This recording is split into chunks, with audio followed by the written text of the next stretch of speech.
Design thinking in the elementary classroom. What is it? Why is it important? And how do I implement it? Hi, my name is Amy Zakryzik, and I am a 4th and 5th grade multi-age teacher at St. Thomas the Apostle School in Grand Rapids, Michigan.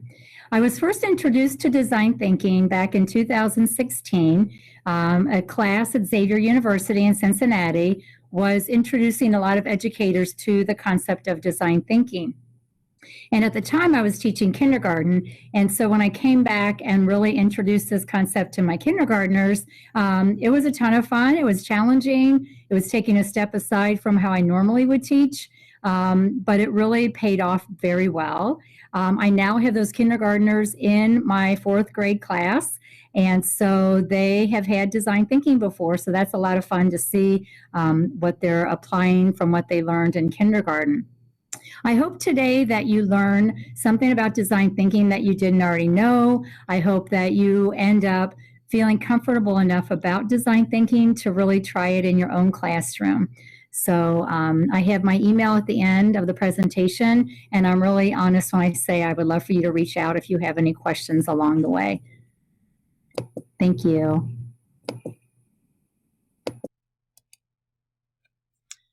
What is design thinking?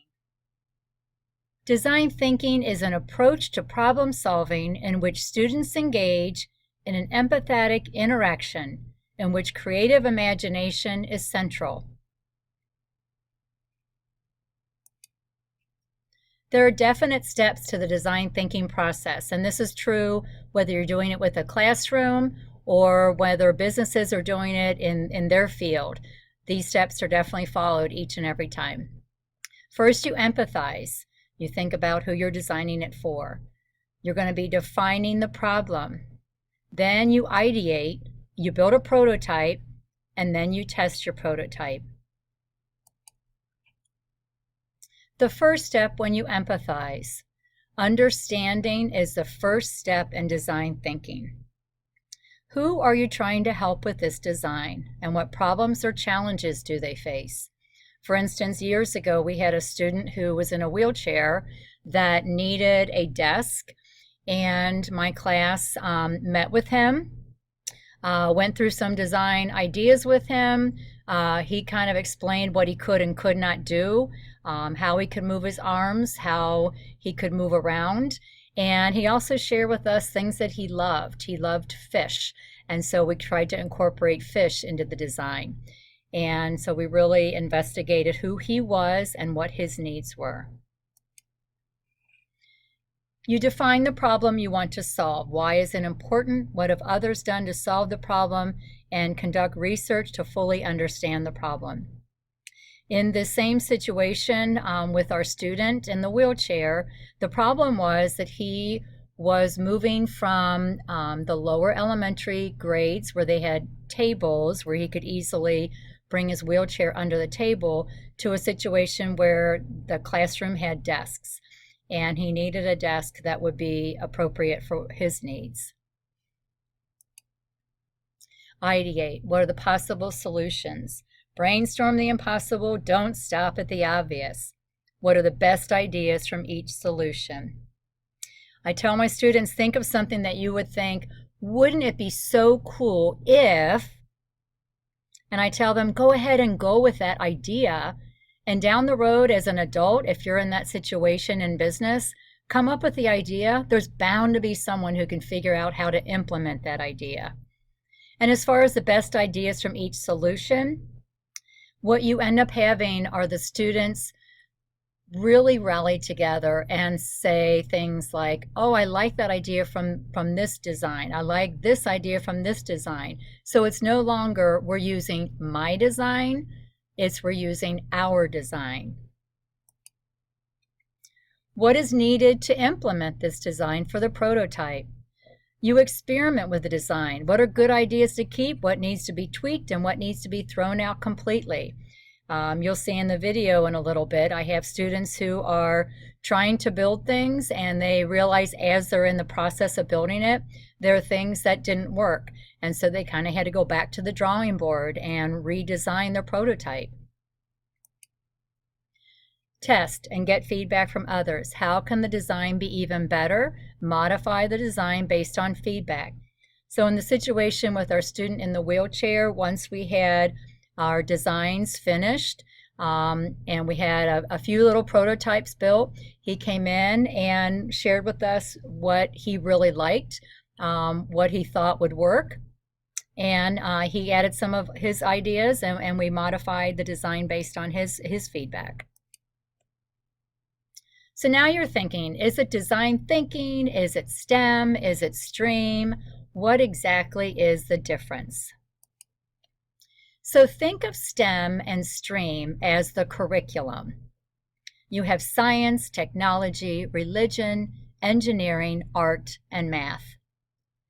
And then think of design thinking as the way to deliver the instruction. Understand and empathize, define the problem, brainstorm solutions, design and build your prototype.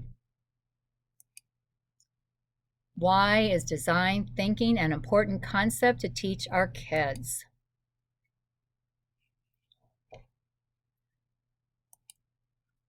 So now it's time to begin, and that first step is always the hardest when you begin to implement something new in your classroom. You may be a person who wants to get your classroom ready for design thinking and then tackle the curriculum piece once you have everything in place. Or you may be a person who wants to wrap your head around the curriculum component and you'll figure out the classroom setup later.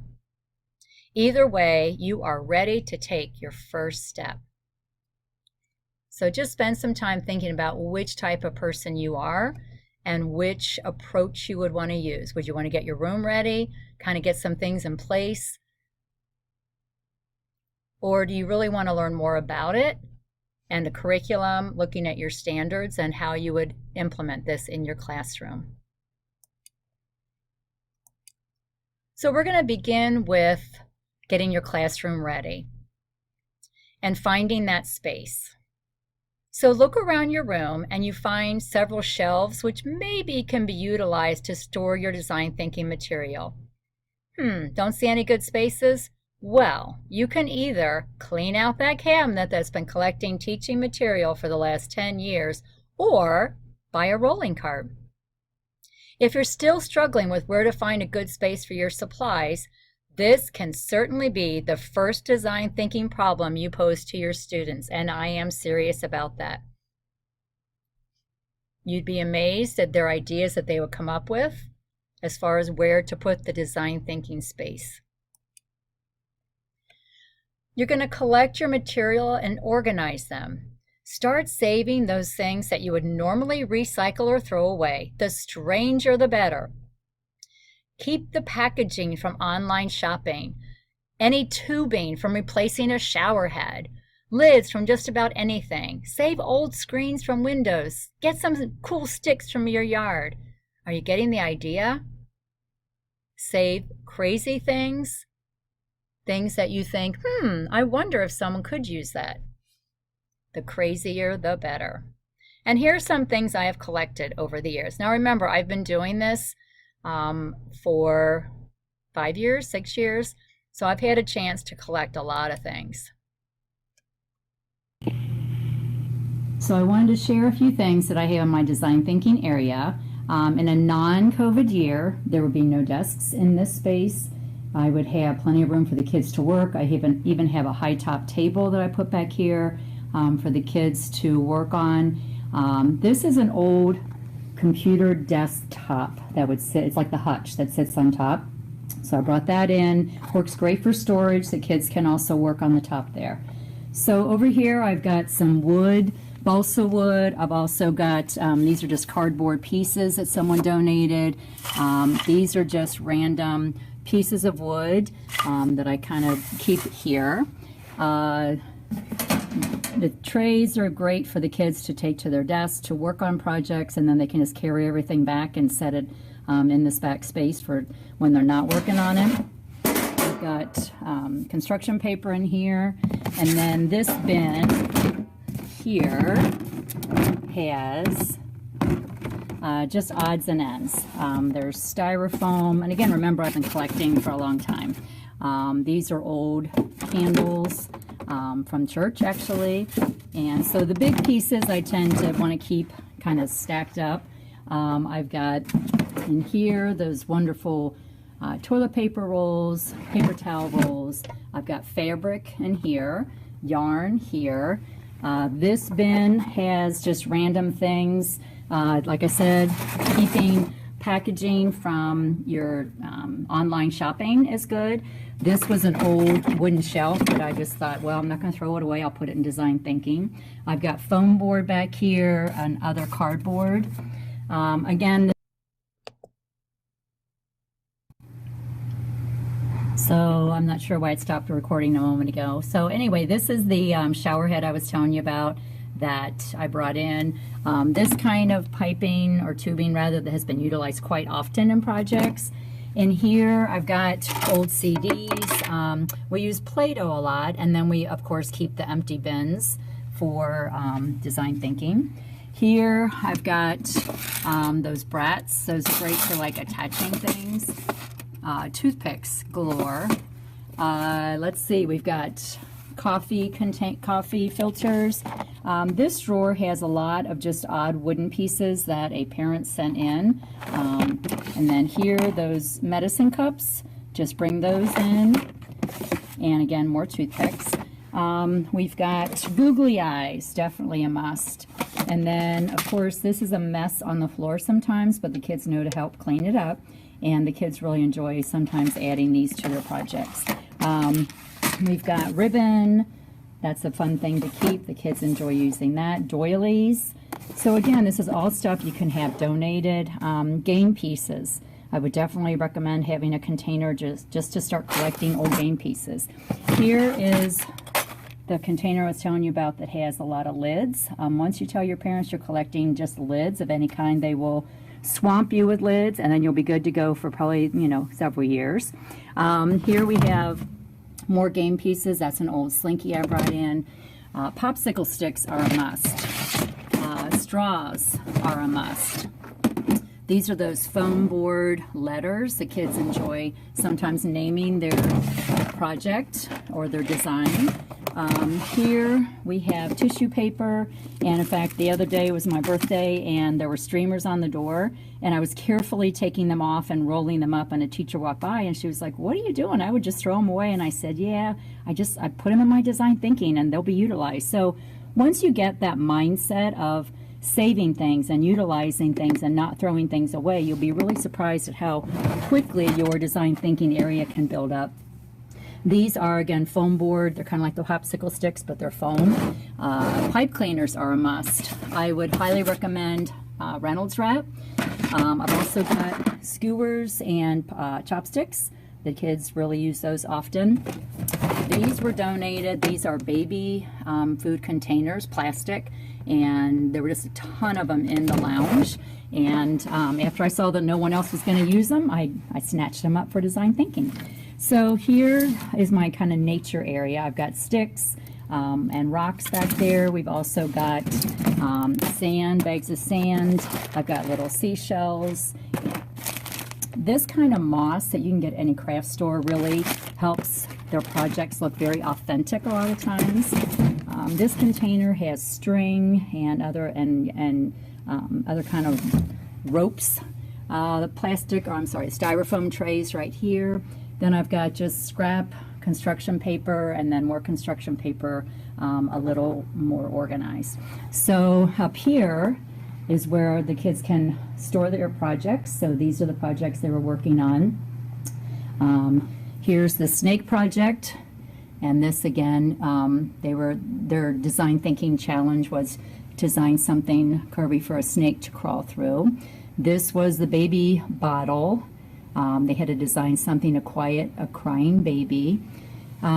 This turned out really cute. They were supposed to design something that moved by itself, and they've got like rubber bands up in the inside. They've been hesitant to test it because they're afraid it's not going to work, but I said that's how you learn and then improve on your design. This was the project that they were building, that they had a robot car underneath it, and then they decided that really wasn't truly design thinking, so they went back to the drawing board.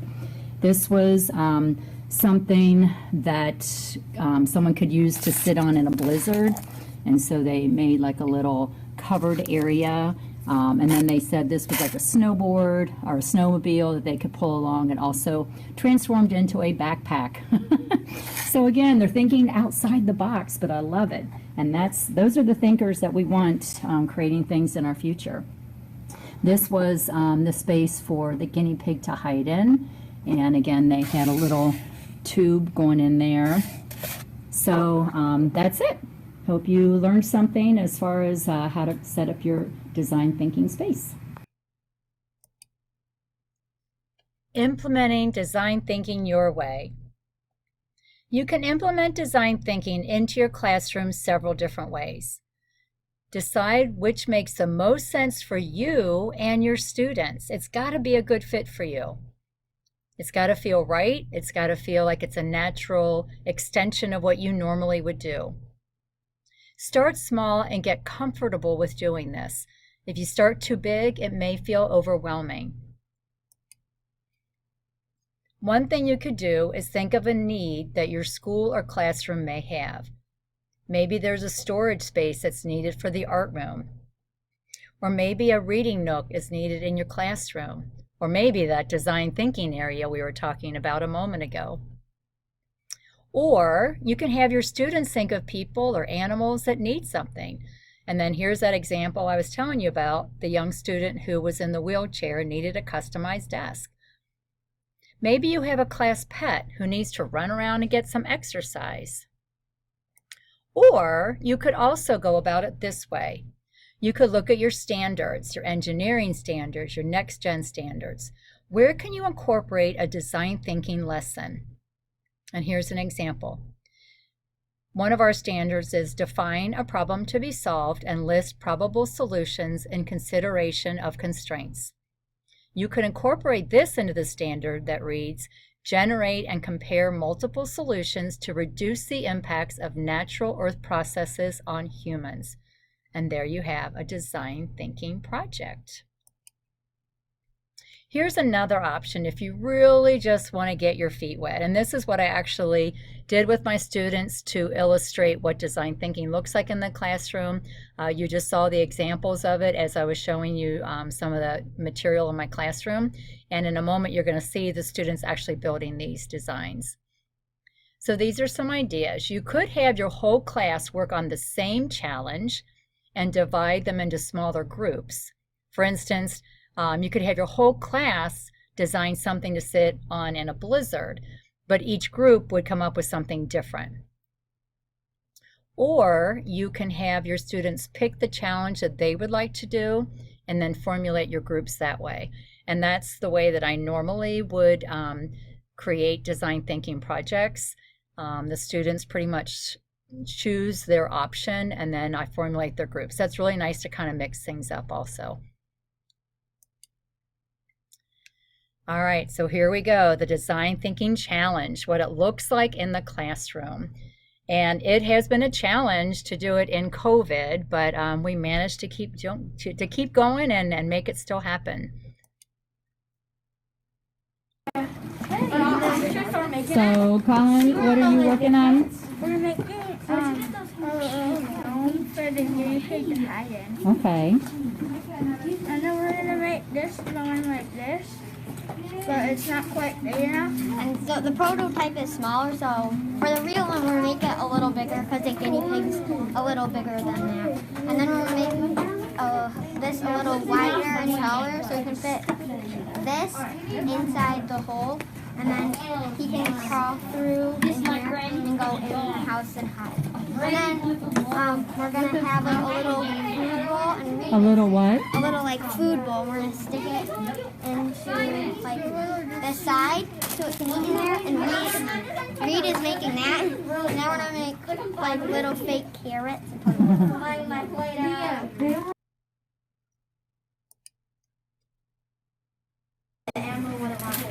All right, So what exactly are you designing? We're designing something that moves on its own. And right now we're designing the face of our robot dog. That's what we're making. And it's supposed to be, we're making it for, yeah, sort of like a wind-up toy where you wind it and then it starts moving. And we specifically made this for like people in wheelchair because sometimes they struggle to like move the wheels because sometimes they need like lots of strength to do it. So we were thinking this dog thing would pull them. Yeah. Okay, so what are the materials you have here? What are you going to be doing with these? We need rubber bands. We're going to put this over top of this, and then the rubber bands are going to go through it like this, and it's going to attach to the body part, and then there's going to be a screw that you wind it up with the rubber bands attached to it. It's going to like tighten the rubber bands, and then when we let it go, it's going to like loosen them, moving the wheels.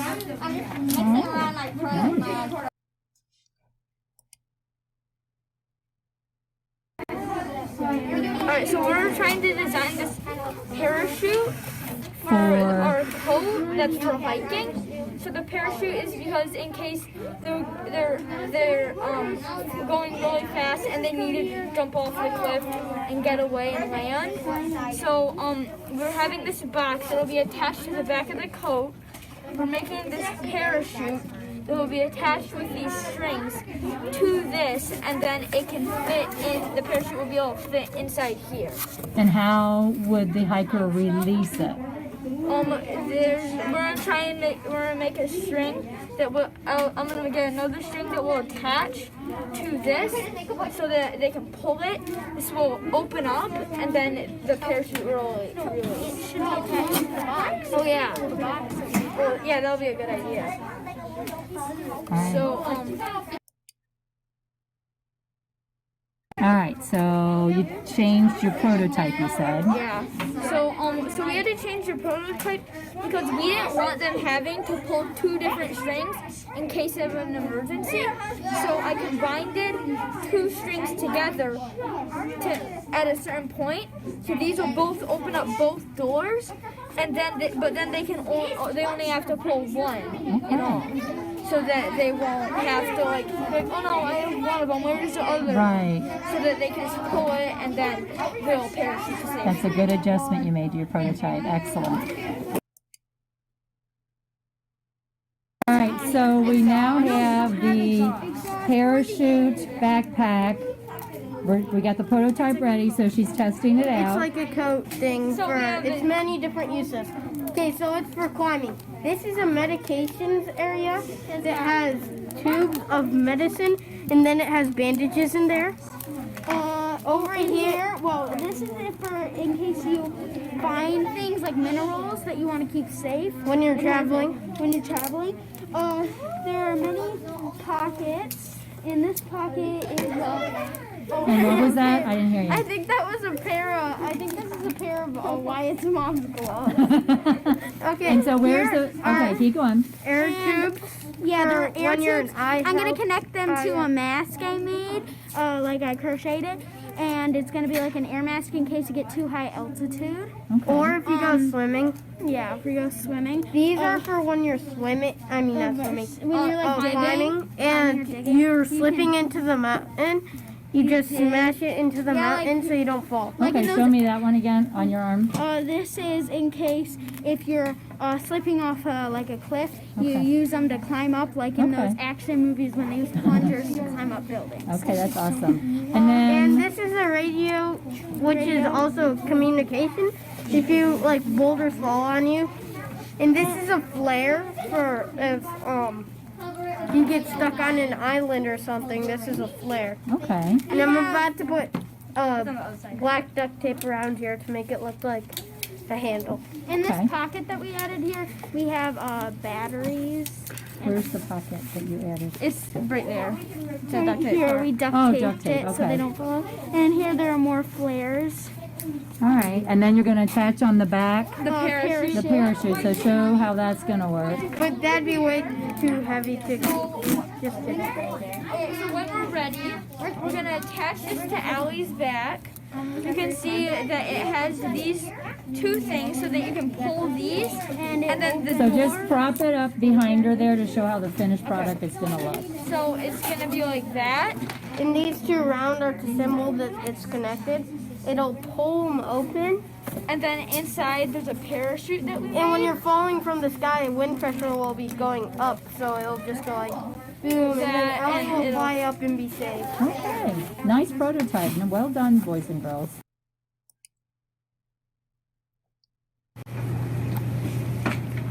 Yeah, this is something, it's basically a car for an echidna to ride on, because that was our problem. We needed something for an echidna to ride on so it could catch its food faster and it would just be fun for it. So basically this is where it would lay its eggs, because we learned that echidnas and platypuses are actually the only mammals in the world that actually lay eggs. And over here is a cushion for it to sit on, and there's a wheel back there. So we originally had a robot car, but we thought it wasn't really design thinking, so we're not doing that, and instead we made this. The base of it was for the car, but we took it off and added it as the base for our ride. So can you turn that upside down towards the camera a little bit? The other way. Yep. So what is that on the bottom? This is originally we were thinking that this would be a wheel and axle, and said the idea failed. And this is a rubber band from what I like to call the traction system, which we were thinking once it was that it would make these roll, the disc roll, but that failed, so we got rid of it. One of the things that didn't work so well, like when we made the pillow, it started to leak fluff, so that might not be bad because the echidnas might be the fluff. So explain where the fluff is. The fluff is inside the pillow. Yeah, and we also put it inside here so that if the spikes go through, it'll feel the fluff and the spikes will come out. Because echidnas are very spiky. Yeah. So if it accidentally goes through here, there's a bunch of fluff that we put And where did you get the fluffy stuff? in. We got the fluffy stuff from Wyatt. And I want to explain for a moment how this worked. So you may remember there was a group that had a coat for a hiker, and it was his mom's coat, and she gave permission to do this. But as they were cutting holes in the coat, little fluffy down was all over the room, and this group took advantage of all of that and decided to incorporate it into their design. All right, so anything else you want to add? That's pretty much it. All right, applause, applause.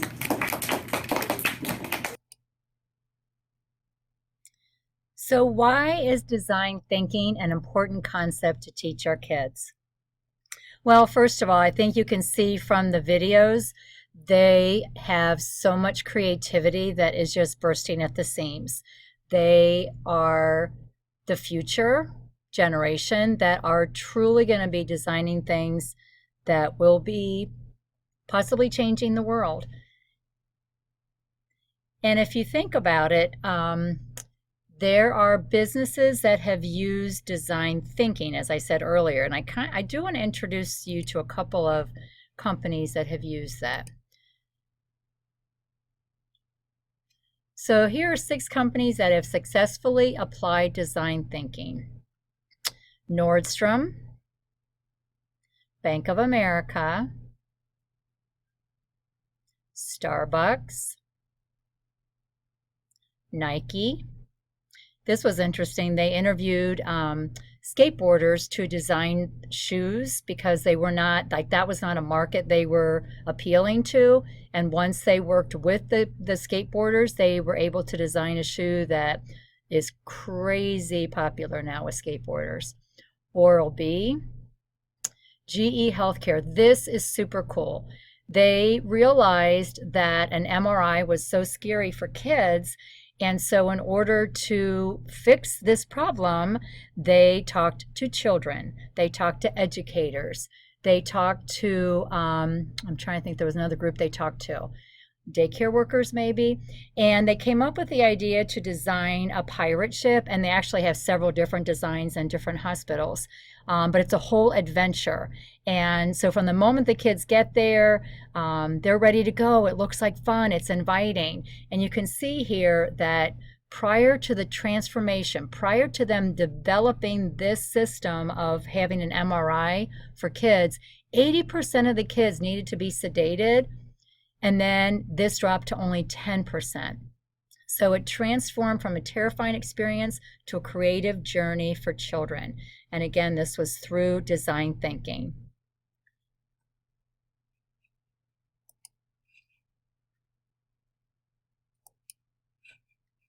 Nike, they had an employee that, sorry about that, that had, I'm trying to think what happened, but he did not have use of his hands anymore.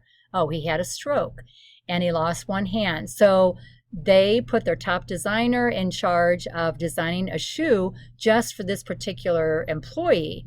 And once they did this, they built this prototype for this one employee, they realized, you know what, there's probably a lot of people that would benefit from this shoe. So design thinking. I'm going to scroll down here to show you what he said about the design thinking process.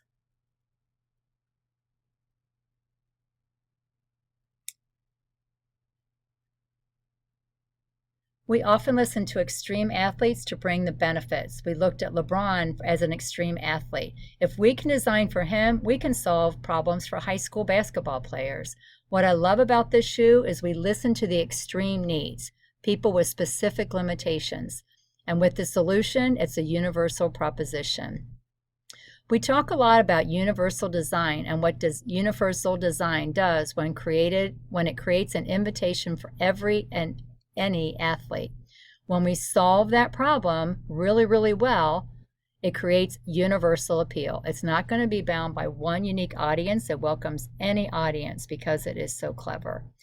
And if you think about these kids in the future, what they're going to be faced with reinventing themselves as more and more things become more technological, and they really have to think outside of the box. This is going to be a huge benefit for them if we can implement it now at the elementary level and get them used to this way of thinking, that there's no really right or wrong answer. It's a matter of how might we create this for somebody. It really will benefit them in the future. Let me know if you have any questions. Seriously, I'm here to help you get started. You can email me if you want to do a FaceTime sometime, and we can, or set up a Google Meet. You can show me your room, and I can kind of brainstorm with you where I might suggest putting a design thinking area. If you have any questions just about the process itself, please reach out. I'd be more than happy to help you. Hope you all enjoyed it. Hope you learned something that you can take away to start in your classrooms tomorrow. Take care. You all have a wonderful day.